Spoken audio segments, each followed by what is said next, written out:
مسلما كنت وأبقى مسلما، تشهد الأرض بهذا والسماء. مسلما كنت وأبقى مسلما، تشهد الأرض بهذا والسماء. مسلما أحمل للناس الهدى، وكما عشت سأبقى. بسم الله الرحمن الرحيم. Assalamualaikum warahmatullahi wabarakatuh.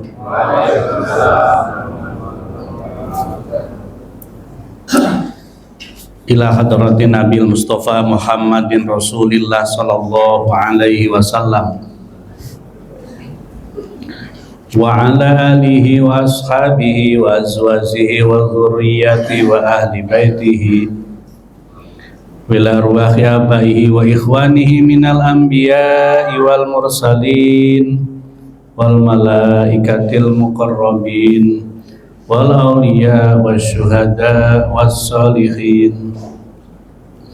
Wa nakhussu khususan ila musannifi hadzal kitab asy-syekh al-alim al-allama al-imam al-fadil An-Nawawi Al-Bantani bila hadratu Syekh Haji Nur Ali bin Haja Maimunah sahibul wilayah, hadratu Syekh Haji Abdul Mughni bin Sa'bah, hadratu Syekh Haji Syarazi bin Haji Abdul Rahim, la hadrati Abina di Syahrani bin Ihsan bin Haji Dari Haji Dari bin Haji Abdul Rahim Haji Abdul Rahim di Bajaya Ibajai bin Adam la hadrati abina di Syahrani bin Aman bin Sa'anda bin Kaibu Nabi bin Kai Idris bin Adam la hadrati Jati Maryani bin Adam la hadrati Umina Hajjah Dunia bin Ikhlas bin Talib bin Adam hadrati Umina Hajjah Dunia bin Idas bin Cincang yang jamin Adam wa ila abaina wa ummahatina wa ajdadina wa jaddatina wa ikhwanina wa akhwatina wa qarabatina wa lijiranina wa man ahsana ilaina wa man zalamna aw asana ilaihi wa li jami'il muslimina wal muslimat wal mu'minina wal mu'minat syai'u lillahi lahumul fatihah. A'udzu billahi minasy syaithanir rajim. Bismillahirrahmanirrahim. Alhamdulillahi rabbil alamin arrahmanir rahim maliki yaumiddin. Iyyaka na'budu wa iyyaka nasta'in ihdinas siratal mustaqim. Siratal ladzina an'amta 'alaihim ghairil maghdubi 'alaihim waladdallin. Rabbighfir lana wa liwalidina amin.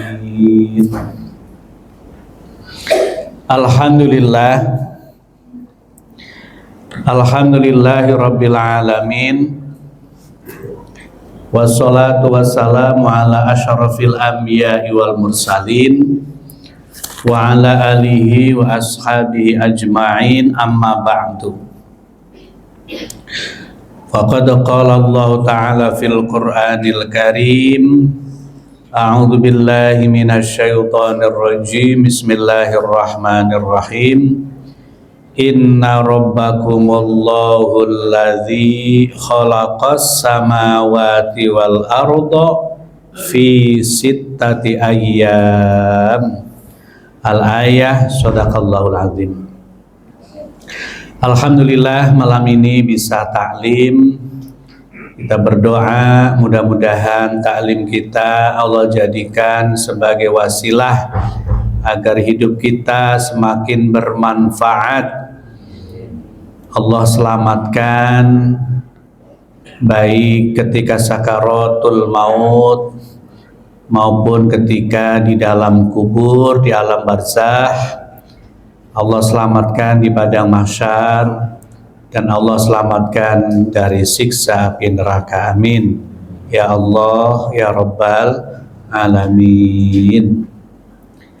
Para jamaah sekalian, melanjutkan pembahasan dalam surah Al-A'raf yaitu dimulai dari awal, inna rabbakumullahul ladzi khalaqas samawati wal arda fi sittati ayyam. Inna sesungguhnya Rabbakum Rob kalian semua, Tuhan kalian semua, Allahu yaitu Allah. Jadi Allah adalah Rob kita. Rob itu artinya memelihara, Rob itu artinya mendidik, Rob itu artinya ngurusin, tarbiyah mendidik, robbayani mengurusi, menyayangi dan lain seterusnya.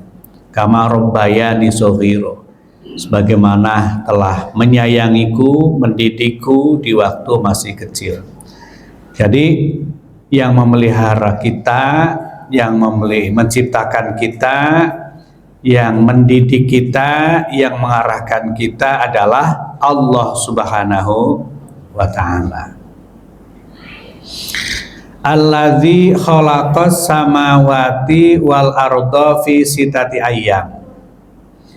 Alladzi zat khalaqas samawati yang telah menciptakan as-samawati beberapa langit, wal arda dan bumi fi sittati ayyam dalam waktu 6 hari.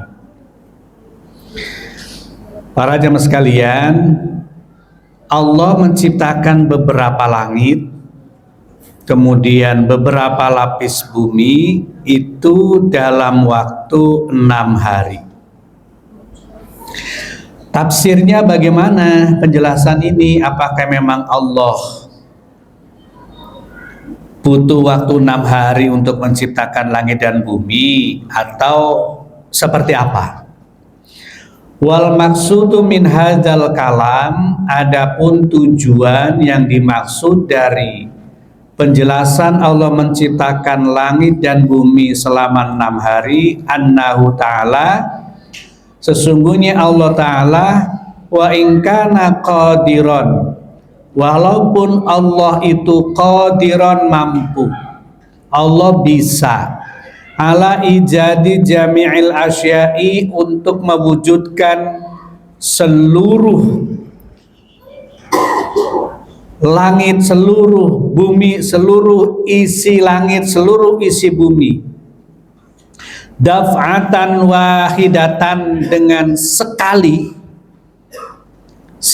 langsung jadi. Allah mampu, Allah bisa, Allah mampu, Allah bisa. Lakinnahu, tetapi Allah Subhanahu wa ta'ala ja'ala likulli syai'in, menjadikan segala sesuatu hiddan mahdudan, punya batasan yang sudah ditentukan batasannya, wa waqtan muqaddaron, dan punya waktu yang sudah dikira-kira ukurannya. Fala yudkhilu fil wujud illa ala dzalikal wajhi, maka inilah merupakan sebuah perwujudan bahwa Allah Subhanahu wa ta'ala mampu untuk menciptakan langit dan isinya, bumi dan isinya sekali waktu, tetapi karena Allah ingin menentukan segala sesuatu ada ukurannya, ada ketentuan waktunya, sehingga masing-masing akan berjalan, masing-masing akan berputar sesuai dengan ketentuan Allah. Saya analogikan begini, Pak. Itu jam, atau ini. Ini bisa nggak jamnya Isya dirubah, Maghrib dirubah, Asar dirubah? Bisa nggak, Pak? Bisa. Kalau Asar 15.11 kita rubah 15.30, bisa nggak, Pak? Bisa. 17.59, 19.13 kita rubah semuanya. Itu mungkin dan sangat bisa. Tetapi agar jam ini berjalan sesuai dengan ukurannya, sesuai dengan ketentuannya, maka disettinglah jam ini. Isya jam sekian, maghrib jam sekian, isya jam sekian. Allah wa in kana qadiran ala ijadi ja'il asya'i daf'atan wahidatan, sangat mampu untuk menjadikan sekali selesai. Tetapi Allah tentukan ukurannya, Allah tentukan ketentuan waktunya. Nah, sehingga ketentuan dan ukuran itu sebagai patokan, ya kan? Sebagai ukuran, sebagai ketentuan agar terus bisa berjalan sebagaimana ketentuannya. Sebagaimana misalnya dengan adanya Allah menentukan waktu malam, waktu siang, ketentuan waktunya, berarti kan lahir di situ ilmu astronomi, ilmu falak dan lain seterusnya. Kemudian manusia bisa berlomba-lomba untuk mengambil hikmah dari peristiwa-peristiwa tersebut, bisa memanfaatkan ketentuan-ketentuan dari yang sudah ditentukan. Saya sih menganalogikannya sebagaimana kayak jam tadi lah. Kita bisa menentukan rubah-rubah tergantung kita gitu kan. Bisa saja sekali kemudian putar bisa. Tetapi agar masing-masing punya ketentuan waktunya, punya ukurannya, sehingga akan berjalan seperti biasa. Tuh begitu. Ini alasan yang pertama.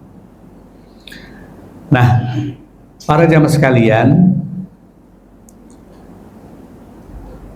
pada pelajaran kemarin disebutkan bahwa pada saatnya nanti seseorang ada yang dikelompokkan dengan kelompok ahli surga, dikelompokkan dengan kelompok ahli neraka, dan dikelompokkan dengan ashabul a'raf yang ada di tengah-tengah. Dan itu semua melalui sebuah proses yang sudah ditentukan. Dari mulai kehidupan di dunia, mereka beramal, kemudian masuk pada terminal yang pertama, kehidupan di alam barzakh, kemudian masuk kepada kehidupan di alam akhirat di padang mahsyar, barulah berakhir surga dan neraka. Pertanyaannya adalah, apa Allah nggak mampu langsung begitu yang melanggar dihukum, begitu yang berbuat baik itu langsung dikasih surga? Allah sangat mampu. Tetapi Allah telah menentukan ukuran-ukuran dari waktu itu sendiri, di mana ukuran-ukuran ini ada hikmah yang sangat luar biasa. Contoh misalnya, kehidupan di dunia, nah maksud saya begini, dari tadi saya nungguin suara ini, capek kalau suaranya nggak bagus itu Pak ngomong. Baru maksud saya begitu tuh ini maksud saya. Biasanya betul tulis itu bagus, tumben amat suara begini, nggak nyaman. Nah alhamdulillah nih ketemu. Allah sangat mampu untuk langsung menghukum orang yang berbuat dosa, berbuat maksiat. Allah sangat mampu langsung memberikan hadiah kepada orang yang berbuat baik. Tetapi adalah Allah menentukan waktu-waktu yang sudah ditentukan, waktu-waktu yang sudah diputuskan, dan banyak hikmah di dalamnya. Contoh misalnya, kemarin sudah dijelaskan ketika ahli neraka merasa sakit, merasa payah, merasa resah, merasa gelisah di dalam neraka, mereka teriak-teriak. Dan Allah tidak menambahkan kecuali semakin sakit, semakin payah, semakin susah. Tambahan yang pertama, mereka dikasih lapar. Masih ingat ya penjelasan kemarin ya? Begitu dikasih lapar, mereka teriak-teriak, Allah kasih zakum. Begitu dikasih zakum, nyangkut di lehernya. Mereka teriak minta minum. Begitu kasih minum, hamim wa wasaqo. Hamim adalah panas, wasaqo adalah dingin, tapi baunya nggak kira-kira, orang hancur semuanya. Setelah itu mereka teriak lagi, demo kepada malaikat Malik selama 1000 tahun baru dijawab oleh Allah. Apa permintaan mereka? Dua, dikeluarkan atau minta mati. Dikeluarkan atau minta mati. Begitu sudah 1000 tahun Allah jawab dengan kalimat ihsa'u wala tukallimu. Bahasa kita ini udah diam, jangan ngomong mulu, rasain aja udah. Mereka putus asa. Pertanyaan saya, kalau sudah seperti itu, apakah ada kemungkinan mereka akan dinaikkan ke surga? Nggak ada. Selesai, mereka selama-lamanya di dalam neraka. Nah, begitu kemudian Allah memberikan terminal di dalam kubur, ya kan, di dalam kubur. Nah, begitu masuk pada terminal di dalam kubur, maka Rasulullah menyampaikan kepada kita, idza mata ibnu adam in qata'a amalu illa min salasin shadaqatin jariyatin aw ilmin yuntafa'u bihi aw waladin sholihin yad'u lah. Pertanyaannya adalah, kalau ada orang di dalam kubur, masuk ke dalam kubur bawa amal 12, kira-kira bisa nambah nggak sampai 20? Halo? Bisa nambah nggak sampai 20? Nambah sendiri bisa nggak? Hah? Nggak bisa kalau nambah sendiri. Tapi nambah dengan sebab 3 yang pernah dulu kerjakan bisa. Saya sepakat kalau orang mati itu nggak nambah amal, memang sepakat. Tetapi nambah dengan sebab amal yang dulu dikerjakannya, iya. Sedekah jariah. Apa orang udah mati masih bisa sedekah jariah? Nggak bisa. Sedekah jariah sebelum mati. Hari ini kita sedekah jariah dan terus mengalir. Kalau semen kita nempel di tembok ini, maka begitu kita dalam kubur, itu akan terus mengalir. Katanya orang mati amalnya terputus, benar amalnya terputus, tapi manfaat dari amal yang dulu dikerjakannya adalah tidak akan pernah terputus selama ia ada di alam barzakh, di dalam kubur. Yang kedua, anak soleh yang mendoakan. Betul, orang udah meninggal dunia, amalnya terputus, gak bisa berbuat apa-apa. Tapi kan anak yang sudah dididik, yang sudah dipesantrenkan, yang sudah diajarkan, kemudian mereka mendoakan, terus mengalir. Yang ketiga adalah ilmin yuntafa'u bihi, ilmu yang sudah disebarkan, dimanfaatkan oleh orang banyak. Dan ilmu itu akan terus pahalanya mengalir kepada orang yang ada dalam kubur. Berarti orang yang masuk dalam kubur amalnya 12, bisa nggak nambah menjadi 20? Bisa dengan terminologi 3 tadi. Itu terminologi 3 tadi bisa. Maka ketentuan waktu yang sudah ditentukan inilah merupakan sebuah kerahmahan bagi kita. Makanya saya katakan untung ada alam kubur. Coba kalau langsung akhirat, nggak bisa kesempatan nambah amal kita. Yang kedua, untung ada hadis itu, satu tuh untung. Hadis mahal banget. Idza mata ibnu adam. Kalau nggak ada hadis itu, coba terputus semuanya amal kita, nggak bisa nambah. Begitu masuk alam kubur 12 misalnya nilai amal kita nggak bisa nambah. Tapi dengan ada hadis itu, idza mata ibnu adam in qata amalu, maka orang yang awalnya 12 nilainya bisa meningkat menjadi 20, bisa meningkat menjadi 25, bisa meningkat menjadi 100. Inilah ada tahapan-tahapan yang sudah ditentukan oleh Allah Subhanahu wa Ta'ala. Jadi Allah mampu bikin langit dan bumi sekali bikin tuh jadi. Tetapi justru hikmahnya adalah memberikan kerahmahan kepada kita. Di samping tadi hikmah yang pertama adalah segala sesuatu sudah ditentukan ukurannya, sudah ditentukan waktunya. Itu begitu. Kemudian yang kedua, wa in kana qadirun ala isabi sawabi ilal muti'in, walaupun Allah mampu untuk menyampaikan pahala kepada orang yang taat fil hali seketika, wa ala isalil iqabi, dan menyampaikan siksaan ilal mudznibin kepada orang-orang yang berdosa fil hali dengan seketika. Allah mampu. illa annahu, kecuali sesungguhnya Allah yuakhiruhuma, Allah mengakhirkan balasan pada orang yang taat, siksaan pada orang yang berdosa, ila ajalin, kepada waktu maklumin yang sudah ditentukan, yang sudah diketahui, muqaddarin yang sudah ditentukan. Fahadat takhir, hikmah dari takhir ini, laisa li ajli annahu ta'ala amal ibad, bukan karena Allah ingin meninggalkan hambanya, tetapi li'annahu ta'ala, karena sesungguhnya Allah ta'ala khassa kulla syai'in, telah menentukan segala sesuatu, biwaktin, dengan satu waktu, muayyanin, yang sudah ditentukan. Gitu ya, hikmahnya ya yang tadilah saya sebutkan diantaranya. Coba kalau langsung begitu dosa langsung dikasih hukuman, begitu berbuat baik langsung surga tanpa melewati, ya bisa-bisa saja. Tetapi kita tidak bisa mengambil hikmah dari itu semua. Bukan berarti Allah bahasanya itu menangguhkan demi mendolimi hambanya, tidak. Tapi justru adalah di antara hikmahnya demi kebaikan kita. Kemudian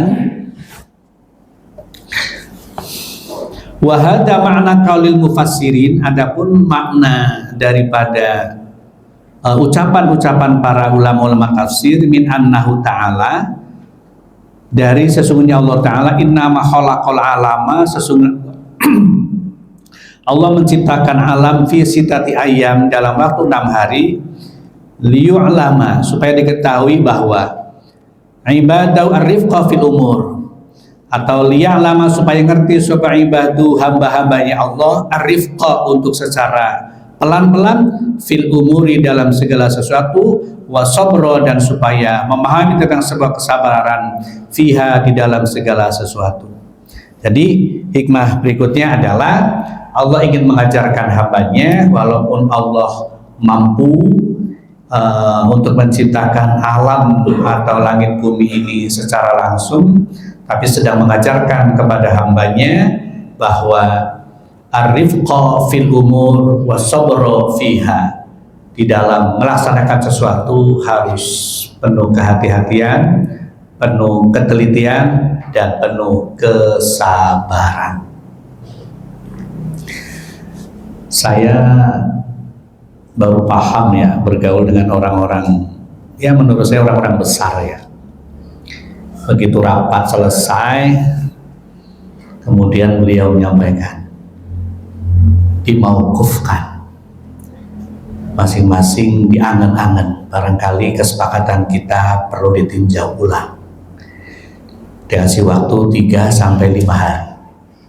Oh begitu tuh, ya ini dalilnya. Jadi tidak boleh tergesa-gesa dalam segala sesuatu, termasuk dalam mengambil sebuah keputusan, apalagi kalau dalam kondisi emosi. Itu tidak boleh dalam kondisi emosi. Nah, sering saya bergaul dengan mereka yang menurut saya senior-senior gitu kan. Begitu udah selesai rapat, beliau selalu ngomong gitu. Nah, kita endapkan, mauqufkan 3-5 hari, silahkan masing-masing bermunajat kepada Allah. Kita minta apakah kesepakatan kita ini perlu ditinjau ulang, perlu diperbaikin, atau seperti apa. Begitu 5 hari, kumpul lagi nggak ada, langsung diputuskan. Oh begitu. Ini sering dipakai oleh teman-teman kita yang sudah biasa lah gitu kan, dalam menyepakati segala sesuatu. Makanya Imam Nawawi di sini menyebutkan bahwa tujuannya adalah mengajarkan kepada hambanya ar-rifqa fil umur was-sabra fiha, pelan-pelan, teliti, hati-hati. Kemudian yang ketiga, sabar di dalam mengambil sebuah keputusan. Apalagi kalau didasari dengan hati yang lagi gak nyaman. Sebab kalau bahasa Agim itu ceret tergantung moncongnya. Kalau yang keluar dari moncongnya kopi berarti dalam jaritnya apa? Kopi. Kalau yang keluar dari moncongnya teh berarti dalamnya apa? Kalau hati sedang galau, sedang kacau, sedang bermasalah, maka yang keluar dari moncong adalah masalah. Makanya jangan terburu-buru, penuh ketelitian, penuh kehati-hatian, wasabra biha, dan penuh kesabaran. Allah ngajarin kita begitu. Padahal mampu banget menciptakan alam semesta ini selama 6 hari, langit dan bumi selama 6 hari, tapi kemudian ditangguhkan sampai 6 hari. Kata ulama itu salah satu hikmahnya.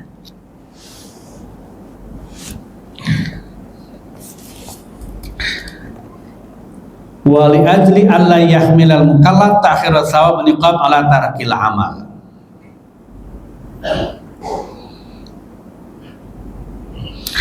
Nah, ini jadi beberapa alasan terkait dengan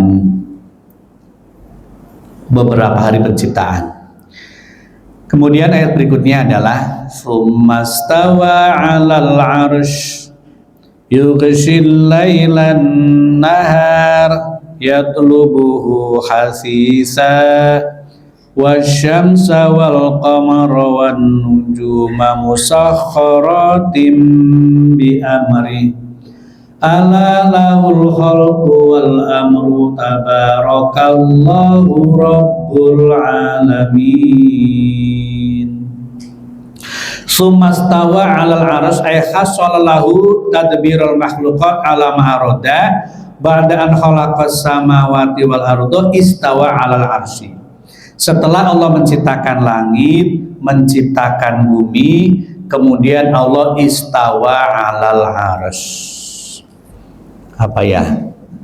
Nggak bisa diterjemahkan dengan bahasa Indonesia istawa itu. Kalau bahasa terjemah bebasnya kan bersemayam gitu kan, berdiam diri di aras setelah menciptakan langit bumi selama 6 hari, ditentukan semuanya, kemudian Allah bersemayam di aras. Tapi memahami pengertian bersemayamnya jangan disamakan dengan bersemayamnya kita. Kayak kita duduk di aras, apa duduk di kursi, udah duduk diam, jangan. Ibarat kayak begini, Pak Bakar panjang tangan. Apa tangannya panjang? Apa berarti? Paling misalnya. Pak Bakar panjang sarung goloknya. Berarti apa maknanya? Orangnya tinggi misalnya. Jadi nggak bisa diterjemahkan dengan terjemah kita. Makanya ayat-ayat begini, ayat mutasyabihat, ya udah kita ngikutin ulama aja. Allah a'lamu bi muradi. Intinya adalah setelah Allah menciptakan langit bumi dan seluruh alam ini selama 6 hari, kemudian Allah menguasai aras, gitu aja. Ya kalau bahasa terjemah mas sampean baca bersemayam di aras, sudah diam diri di aras, diam aja gitu kan? Bukan begitu. Itu ada istilah metafora aja. Kemudian yughshil lailan nahar yatlubu hasisa. Allah menciptakan siang, menciptakan malam, terus menerus bergantian. Wasyamsa wal qamar wan nujumu musakhkharatin bi amri. Allah menciptakan langit, menciptakan qamar bulan, wan nujum dan bintang, musakhkharatin bi amri, semuanya tunduk kepada ketentuan Allah Subhanahu wa taala. Ala lahul khalqu wal amru tabarakallahu rabbul alamin. Makanya bahwa kemudian ulama falak bisa mengukur, ya kan, karena ketentuan waktunya sudah ditentukan. Walaupun bisa saja Allah merubah, ya kan, pada hari-hari tertentu, pada saat-saat tertentu, pada kejadian-kejadian tertentu. Misalnya contoh yang saya baca dalam kitab Usfuriyah, ketika Sayyidina Ali bin Abi Thalib mau berangkat ke masjid sholat subuh, kemudian di depan Sayyidina Ali itu ada orang tua, ya kan? Sayyidina Ali nggak berani untuk mendahului orang tua itu, dan orang tua itu ternyata Yahudi gitu. Yahudi yang nggak sholat gitu kan, tapi terus itu sampai akhirnya matahari hampir terbit. Kalau habis terbit itu, kalau udah terbit berarti sholat subuh masih boleh nggak? Ya kan udah nggak boleh istilahnya, kan udah habis waktunya. Allah perintahkan kepada malaikat untuk menahan matahari, jangan keluar dulu sebelum Sayyidina Ali bin Abi Thalib itu menyelesaikan sholat subuh, karena keterlambatannya adalah karena menghargai dan menghormati orang yang dianggap lebih sepuh. Ini salah satu bukti bahwa walaupun matahari sudah ditentukan ukuran terbenamnya, ukuran terbitnya, bulan sudah ditentukan ukuran terbenamnya, ukuran terbitnya, begitu juga bintang-bintang dan yang lainnya, tetapi semuanya adalah musakhkharatin bi amri, tunduk dan patuh kepada ketentuan Allah. Salah satu contohnya tadi, ya kan, yang terjadi pada peristiwa Sayyidina Ali bin Abi Thalib. Dah selesai.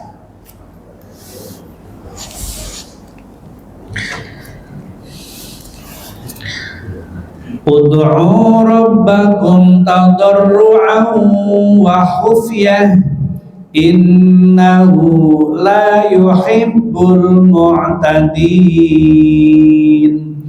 Ud'u, berdoalah kalian semua, rabbakum, terhadap Rabb kalian, terhadap Tuhan kalian yang telah mendidik dan mengarahkan kalian. Dengan cara apa? Tadarru'an ay mutadallalin.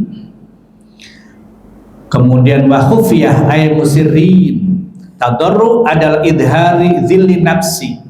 Tadarru memperlihatkan rendahnya diri kita, rendahnya hati kita, itu namanya tadarru. Wa khufyah ay musirrin, dengan cara yang sir, dengan cara yang pelan.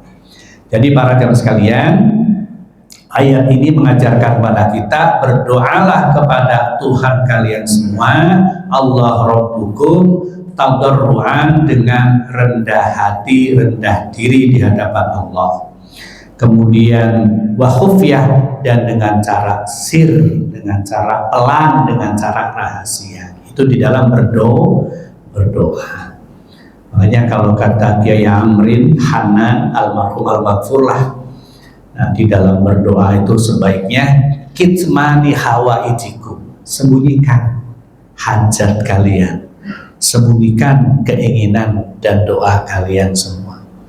Itu kalau kata beliau. Nah, artinya bahwa di dalam berdoa upayakan untuk tadarruk, merasa rendah, merasa hina.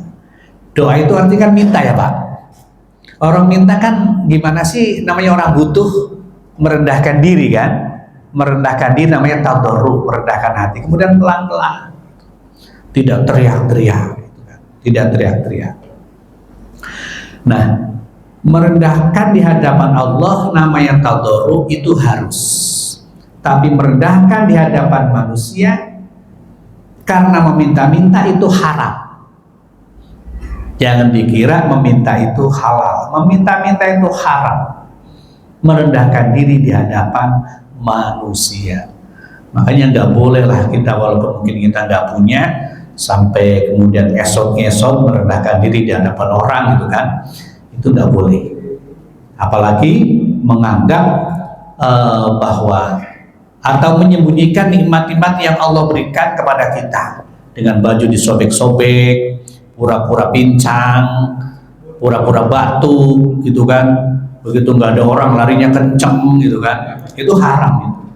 Nggak boleh. Makanya diingetin teman-teman kita, barangkali saudara-saudara kita yang punya kerjaan seperti itu, karena nanti di akhirat orang model begitu itu mukanya nggak ada dagingnya, tulang semuanya. Kayak ikan yang nggak ada dagingnya, bagaimana sih? Iya, yang suka minta-minta gitu kan. Tapi minta-mintanya bukan, minta itu kan ada macam-macam hukumnya. Al-i'anah, mau lihat dalam kitab Safinah itu. Ada yang haram, ada yang mubah, ada yang khilaful aula, ada yang makruh gitu kan. Nah itu, kalau memang kita butuh kayak hari ini saudara kita yang di Sumatera, yang di Padang gitu kan, mereka terisolir di satu tempat yang tidak bisa ngapa-ngapain, ya itu wajib kita tolong. Kalau kemudian mereka yang untuk kekayaan, begitu pagi-pagi boncengan motor, ibunya, bapaknya, anaknya 2 disebar lampu merah, 4 lampu merah, Sore-sore dikumpulin masing-masing, ada yang 700.000, 500.000, ada yang 1 juta. Begitu dikumpulin sehari 4 juta, kalah sama yang gajinya gitu kan. Di rumah di kampung rumahnya mewah gitu kan, di sini kerjanya minta-minta, itu nggak boleh. Haram itu. Merendahkan diri di hadapan manusia, disobek-sobek bajunya, murah-murah batu, murah-murah pincang, waduh. Justru tadarruk itu adalah ketika kita meminta kepada Allah. Ud'u tadarru'an wa khufyah. Berdoalah kalian semua tadarruk dengan tadarruk wa khufyah, dan dengan cara sir gitu kan, dengan cara pelan gitu, jangan teriak-teriak. Walaupun ada kita menyebutin kalau kita butuhnya banget maka diangkatnya lebih tinggi. Kalau butuhnya banget. Gitu. Ada juga sejarah yang anak muda dia berdoa kepada Allah itu kan, tapi tidak mengadakan tangannya, hatinya luar biasa, tadarruknya, merendahkannya, pada akhirnya pun dijawab oleh Allah Subhanahu wa taala. Dan banyak contoh yang lain. Nah, tinggal nanti dikomparasikan dengan fikihnya. Apa? Dengan fikihnya, dengan etika-etika berdoanya dan lain-lain. Ini secara umum dua. Ketika kita berdoa kepada Allah, merendahkan diri, merendahkan hati. Yang kedua khufyah, dengan cara pelan-pelan, tidak teriak-teriak. Qala Syekh Muhammad Isa Al-Hakim At-Tirmidzi, in kana khaifan ala nafsi minar riya fal aula ikhfaul amal saunan li amali anil butlan. Menurut Syekh Muhammad bin Isa Al-Hakim At-Tirmidzi bahwa apabila seseorang khawatir terhadap dirinya, kalau ia memperlihatkan amalnya dia khawatir riya, maka fal aula yang lebih utama adalah ikhfaul amal, menyamarkan amal, menyembunyikan amal, saunan untuk menjaga li amalihi terhadap amalnya, anil butlani dari kebatalan atau kebatilan boleh. Jadi menurut Syekh Muhammad bin Isa Al-Hakim At-Tirmidzi, kalau kita sekiranya khawatir riya, ya udah nggak usah ngomong-ngomong. Kalau khawatir riya, karena kalau riya akan membatalkan amal. Wa in kana qad balagha fi sifa wa quwwatil yakin. Kalau kemudian hati kita bersih dan keyakinan kita kuat untuk menjaga dari riya, soro aminan aman an syaibatir riya, dari hal-hal yang berkaitan dengan riya, kanal aula fi haqqihi al-idhar, maka yang lebih bagus bagi dirinya adalah untuk memperlihatkan amal. Kenapa? Litahsula faidatal iqtida bihi, supaya bisa diikuti oleh teman-teman yang lainnya. Jadi kita nggak bisa langsung mengklaim, menjas, amal aja disebut-sebut, nggak apa-apa, ada dalilnya ini. Mungkin dia bisa menjaga dari riya, nggak apa-apa, supaya yang lain ngikutin. Habis kalau nggak ada yang duluin, nggak mau pak, yang lain nggak pada ikut-ikutan. Terutama misalnya dalam lelang, misalnya gitu kan, lelang karpet, gitu kan, lelang apa lagi? Semen, gitu kan. Ayo siapa yang mau sedekah? Saya pak, 2 meter misalnya. Orang sedekah sebut-sebut, nggak apa-apa, ini dalilnya ada. Menurut Imam Muhammad bin Isa Al-Hakim At-Tirmidzi, kalau kemudian dia bisa selamat dari riya, nggak masalah disebut. Nggak masalah disebut. Tujuannya adalah litahsul al-iqtidaihi, supaya bisa diikuti oleh yang lain. Kalau kemudian kita niatnya riya, ya sayang, ya kan, sayang. Kenapa? Karena butlan itu batal. Kalau batal ya hangus. Kalau hangus dapat pahala nggak kira-kira? Tidak. Gitu. Nah terus kurban kalau diumumin bagaimana? Ya nggak masalah, itu kan panitia, bukan kita. Kalau dia itu memang tugasnya ngumumin supaya jelas. Nanti kalau diem-diem aja diumpetin lagi, ya kan? Ya tugasnya panitia ngumumin, tapi kan kita nggak usah pesan tolong dong nama saya diumumin, nggak usah, biarin aja gitu. Tugas panitia untuk laporan gitu. Ya nanti kita berusaha untuk tidak riya. Jadi menurut Imam Syekh Muhammad bin Isa Al-Hakim, kalau sekiranya di dalam berdoa, di dalam beribadah, di dalam apapun kita khawatir riya, ya lebih baik sembunyikan. Tapi kalau kita bisa menjaga dari riya, maka diperlihatkan supaya bisa diikutin. Para jamaah sekalian, kita lihat fikihnya ya. Ini kalau berkaitan dengan sunnah. Kalau berkaitan dengan wajib, maka harus diumumin. Kenapa? Supaya yang lain melaksanakan kewajibannya. Kenapa sholat ada azan? Ada iqamah. Sholat kan wajib. Pakai azan segala, riya itu. Kata siapa riya? Enggak. Memang sengaja biar orang pada sholat. Zakat diumumin, zakat mal bapak ini sekian gitu kan. Paling zakat biasanya umumnya mau lebaran zakat fitrah doang ya. Diumumin kalau yang wajib, apalagi misalnya zakat, kemudian sholat wajib. Kalau sholat sunat nggak usah, makanya coba sambil baca fikihnya. Sholat qobliyah ba'diyah bagusnya di masjid apa di rumah? Hah? Di rumah. Karena sunnah bagusnya itu sembunyi gitu. Soalnya yang wajib gitu. Kalau wajib itu memang harus diumumkan. Haji diumumin, disiarkan gitu. Kalau sedekah nggak usah. Nggak usah kalau memang kita khawatir ya. Kalau untuk memberikan motivasi dan semangat nggak masalah. Jadi secara fikih begitu ya Pak. Kalau yang sunnah maka sembunyikan.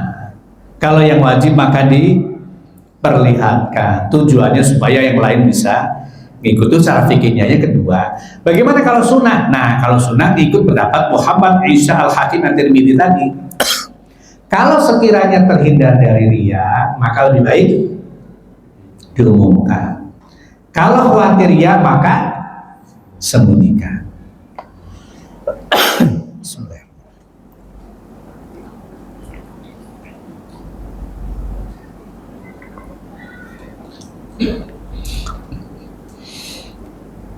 Jangan dibalik. Saya lihat ada juga orang-orang yang bikin status di Facebook, alhamdulillah bisa puasa Senin Kamis hari ini. Buka tuh. Ya kalau nggak takut riya sih nggak apa-apa. Yang lebih parah lagi, bininya dibangunin, neng bangun neng, ngapain fotoin papa nih mau sholat malam, tolong share Facebook. Gitu udah difoto tidur lagi. Parah ini mah udah.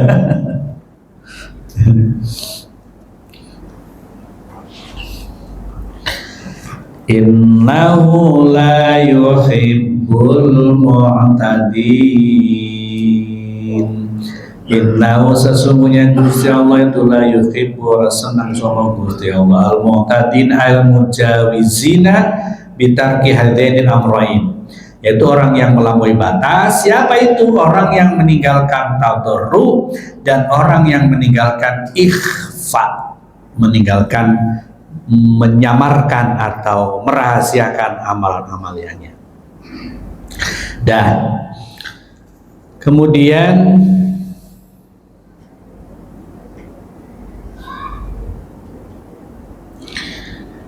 ayat berikutnya masih berkaitan dengan doa soalnya. Wad'u khaufa wa tama'a wa la tufsidu fil ardi ba'da islahiha wad'u khaufa wa tama'a inna rahmatallahi qaribum minal muhsinin.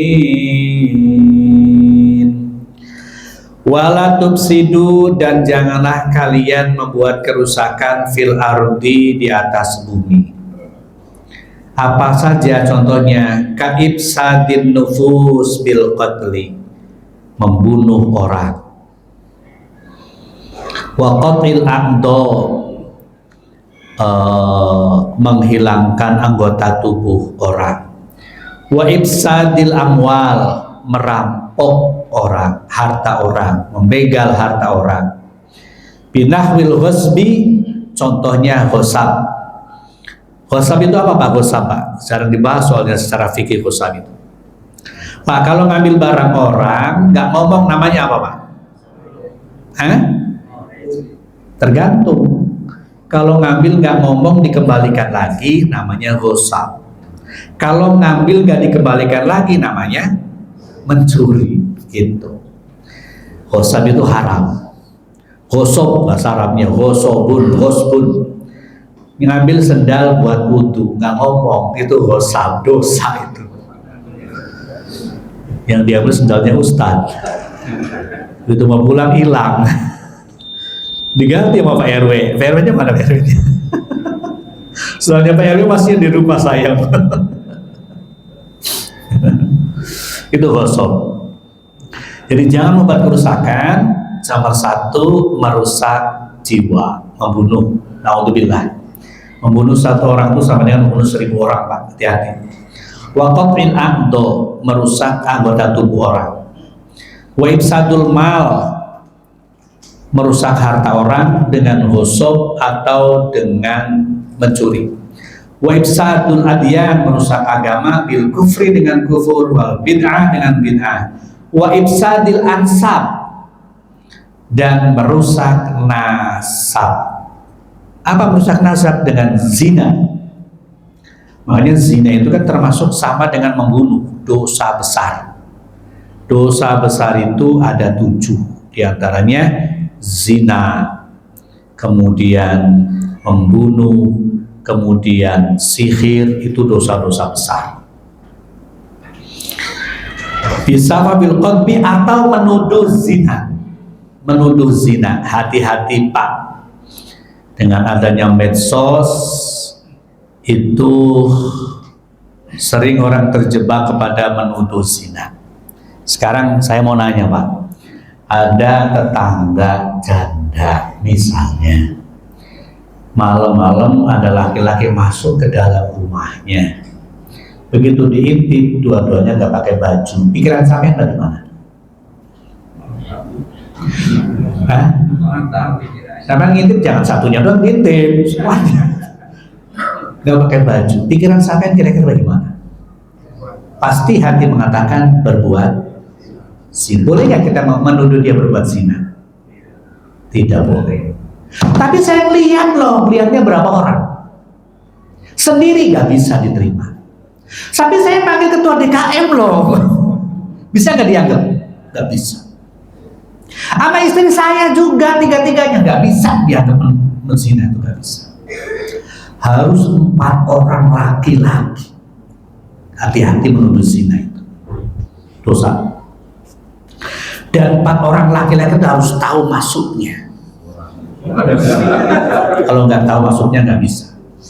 Saking hati-hatinya dalam mempersepsikan orang. Terjadi pada zaman Imam Malik, ada emak-emak kepoan orangnya. Mandi jenazah, tiba-tiba tangannya nempel di kemaluan jenazah itu. Udah diurut, udah dipakai minyak, nggak bisa lepas. Dibawa ke dokter Januarta nggak bisa juga. Bidan-bidan nggak ada yang bisa juga. Akhirnya dibawa ke Imam Malik pada zaman itu. Imam Malik nanya, kamu waktu mandiin ngomong apa? Enggak saya. Udah ngaku aja. Ngomong apa? Iya, nih tukang zina nih. Langsung nempel. Dicambuk 80 kali baru lepas. Makanya hati-hati ya dengan banyak medsos ini. Video tuh nggak bisa secara fikih, itu nggak bisa. Harus 4 orang laki-laki dan harus tahu banget secara detail bilain dengan mata itu. Jadi wala tufsidu fil ardi ba'da islahiha, jangan pernah berbuat dosa.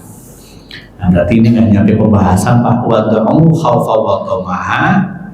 Saya akhir tutup yang akhir aja ya.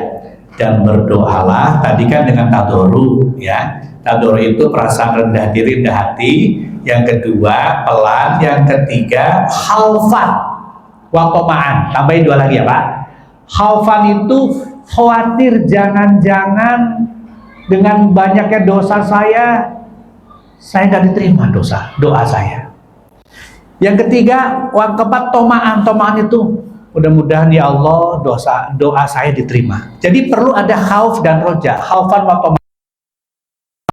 Khaufan itu khawatir karena dosa kita sehingga khawatir gak diterima. Tomaan itu Allah Maha Rahman Maha Rahim, insya Allah diterima. Jadi penting dua itu, sehingga tidak terjebak kepada sombong karena khawatir gak diterima, tidak terjebak kepada putus asa karena yakin rahmat Allah lebih besar daripada dosa kita. Jadi syarat berdoa berapa Pak? 4 ya Pak? Nomor 1, tadarru, merasa rendah diri, rendah hati. Yang kedua, khufyah, secara pelan-pelan. Yang ketiga, khaufan, rasa takut dosa kita banyak, jangan-jangan gak diterima. Yang keempat, tomaan, penuh harapan, walaupun dosa kita banyak, rahmat Allah lebih besar daripada dosa kita. Itu kesimpulannya ya Pak ya. 4 ya cara berdoa ya. Nomor 1, tadarru. Nomor 2, khufyah. Nomor 3, khauf. Nomor 4, tomaan, rendah diri atau rendah hati, pelan-pelan, merasa dosa kita banyak, takut gak diterima. Yang terakhir, walaupun dosa kita banyak, yakin rahmat Allah lebih besar daripada dosa kita. Jadi ada optimis untuk diterima. Demikian, mudah-mudahan ada manfaatnya. Al-Fatihah. Alhamdulillahirabbil alamin. Iyyaka na'budu wa iyyaka nasta'in. Ihdinas siratal mustaqim. Shiratal ladzina an'amta 'alaihim ghairil maghdubi 'alaihim waladdallin.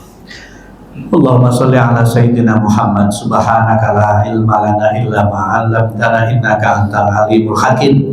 Allahumma faqihna fid din wa ftah 'alaina futuhal 'arifin. Allahumma ja'al a'malana khalisatan liwajhikal karim, innahu laqur'anun karim, bi rahmatika ya arhamar rahimin. Walhamdulillahi rabbil alamin. Assalamualaikum warahmatullahi wabarakatuh.